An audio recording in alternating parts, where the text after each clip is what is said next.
Hello and welcome back to restart UPSC journey. और आज के वीडियो में मैं ऐसे से रिलेटेड सारे डाउट्स क्लियर करने वाली हूँ। बस वीडियो में लास्ट तक बने रहना। ऐसे को प्रीलिम से पहले प्रिपेयर करते हैं या मेन से पहले बहुत सारी बुक्स पढ़नी होती है, कंटेंट कैसे प्रिपेयर करें, एवरीथिंग। So let's start. 3, 2, 1. 3, 2, 1. तो आपको भी ऐसे का सिलेबस देख के ऐसा लग रहा होगा कि इसमें कुछ भी नहीं है, लेकिन you have to focus some words like to arrange their ideas in an orderly fashion and to write concisely and credit will be given for effective and exact expression. ये नहीं होता कि आप एकदम ऑन द स्पॉट जाके ऐसे का topic देख के अपने आप को प्रिपेयर करोगे। You have to prepare yourself before. इसीलिए ऐसे के लिए बहुत सारा कंटेंट चाहिए होता है जो कि हमें पहले से प्रिपेयर करके रखना होता है। तो चलो 2024 का ऐसे का जो मेंस का पेपर हुआ है वो हम देख लेते हैं। सेक्शन ए में 4 क्वेश्चन है, कोई भी एक आपको चूज़ करके लिखना है। और सेक्शन बी में भी आपको 4 क्वेश्चंस हैं, किसी भी एक टॉपिक पे आपको ऐसे लिखना है। अब मैं कुछ अप्रोचेज़ आपको बताने वाली हूँ कि हम ऐसे को डील कैसे करते हैं। लेकिन सबसे पहले ये जो मोस्ट इंपॉर्टेंट चीज़ होती है ऐसे के लिए कि decide the topic very carefully.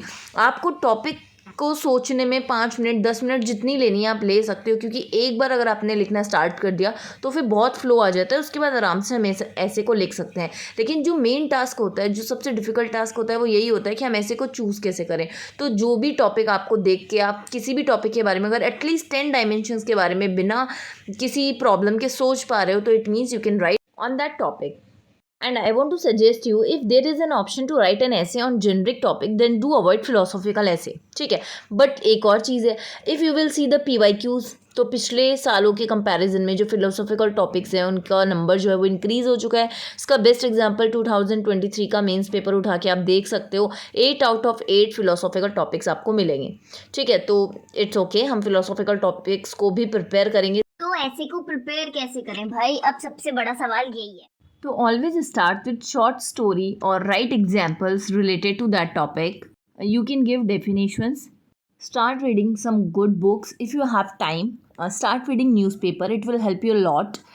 And let's understand the format of essay. As we all know, हम सबसे पहले intro, body and then conclusion लिखते हैं। इंट्रो 1 पेज से ज़्यादा लंबा नहीं करना। आप इंट्रो को किसी अच्छी स्टोरी या एनेक्डोट से स्टार्ट कर सकते हैं, क्योंकि आपका इंट्रो ही आपके कैरेक्टर को डिफाइन करता है एग्जामिनर की नज़रों में।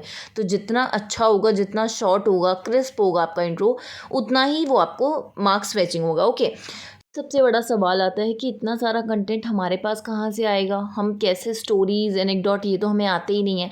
तो रिलैक्स, एक बार आप अपना जीएस का सिलेबस कंप्लीट कर लो, उसके बाद आपके पास बहुत सारा कंटेंट होगा लिखने के लिए। बस आपको टॉपिक चाहिएगा, थोड़ी प्रैक्टिस चाहिए, and then you can also write a very good essay. एक चीज़ और जो मैं बताना भूल गई कि आपको कभी भी डायरेक्ट ऐसे नहीं लिखना है। आपको सबसे पहले ऐसे का स्ट्रक्चर बनाना है। जो आपको रफ स्पेस मिलता है मेंस की कॉपी में, वहाँ पर आप शुरू की 10 मिनट में अपना पूरा स्ट्रक्चर तैयार कर लो, क्योंकि ना इससे आपका फ्लो नहीं टूटेगा और आप बहुत स्पीड से अपने ऐसे को कंप्लीट कर पाओगे। क्योंकि हमें टाइम का भी ध्यान रखना होता है ऐसे में। सबसे इंपॉर्टेंट चीज़ वही होती है कि ऐसा ना हो कि आपके पास टाइम कम पड़ जाए। तो अगर आपके पास एक अच्छा स्ट्रक्चर बना हुआ होगा तो आपको फटाफट दिमाग में क्लिक होता जाएगा कि अब कौन सा टॉपिक लिखना है, अब कौन सा पॉइंट हमें लिखना है। ओके, और जैसे ही आपका GS 1 कंप्लीट हो जाए, 2 या कोई भी GS का एक भी अगर चैप्टर टॉपिक कंप्लीट होता है, तो तब से ही आप ऐसे लिखना स्टार्ट कर दो। एटलीस्ट मंथ में 3 ऐसे लिखो ही लिखो, उससे आपकी प्रैक्टिस बनी रहेगी। आई नो स्टार्टिंग में बहुत गंदे ऐसे आप लिखोगे, टू बी वेरी ऑनेस्ट, आपको खुद को भी पढ़ने का मन नहीं करेगा। आई नो दैट, मेरे साथ भी सेम चीज़ें हुई है। लेकिन don't worry, just relax, have some patience. ऐसे needs a lot of practice, तो बस आपको प्रैक्टिस करनी है और believe in yourself. And we all know कि ऐसे का पेपर 250 मार्क्स का होता है, तो हमें उसको बहुत अच्छे से प्रिपेयर करना होता है। क्योंकि एक ही चीज़ है जो आपको बहुत, आप यहाँ से अगर अच्छे मार्क्स ले आओगे तो फाइनली आपकी रैंक डिसाइड करेगी वो चीज़। तो मेंस के बाद वैसे भी एक बार प्रीलिम्स निकल जाए बस, उसके बाद में मेंस के टाइम हम पूरे जो हमें 90 अप्रॉक्स 80 to 90 डेज जो मिलते हैं, उसमें हम ट्राई करेंगे कि हम हर एक दिन ऐसे लिखें, हर एक टॉपिक पर जो भी प्रीवियस ईयर में आया हुआ है। लाइक एक भी ऐसा प्रीवियस ईयर का टॉपिक हम ना छोड़े। और अब है टाइम वीडियो में वो चीज़ बताने का जो कि मैंने शुरू में नहीं बताई थी। जो लोग लास्ट तक देख रहे होंगे, ये चीज़ सिर्फ उन्हीं लोगों को मिल पाएगी कि ऐसे के जो भी प्रॉपर नोट्स मैंने बनाए हैं, I can share these all notes with you. I know I am not a perfect, just I am trying to be perfect. तो अगर आपको मेरे वो नोट्स चाहिए तो you can message me on my Telegram ID। I will send you all of my notes of essay, कि मैंने कैसे ऐसे के नोट्स बनाए।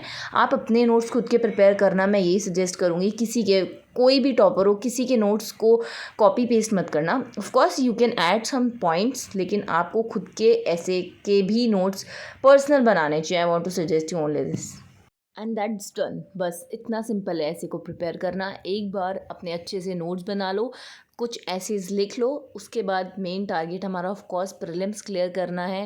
उसके बाद अगर हमें मौका मिलेगा तो हम बहुत बहुत अच्छा ऐसे लिखने का ट्राई करेंगे। Thank you.